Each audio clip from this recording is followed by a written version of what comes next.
In this tutorial, you'll learn how to transform a flat image into a stunning 3D visual. Open Canva and click on Presentation.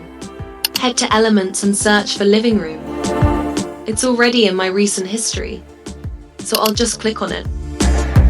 Head over to Uploads. Pick the image you'd like to use and click to add it. Resize the image to fit within the TV screen area.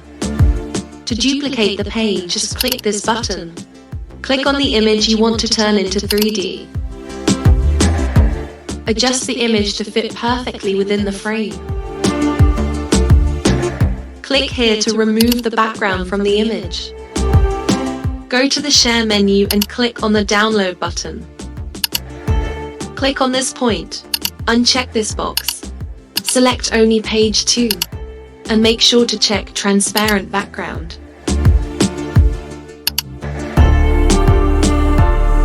Head over to Uploads and add the image you just saved.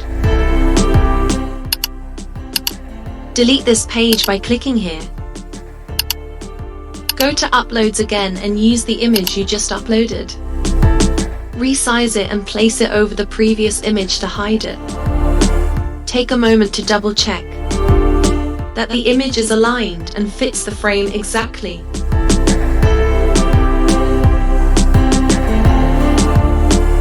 Your 3D post is now ready to use.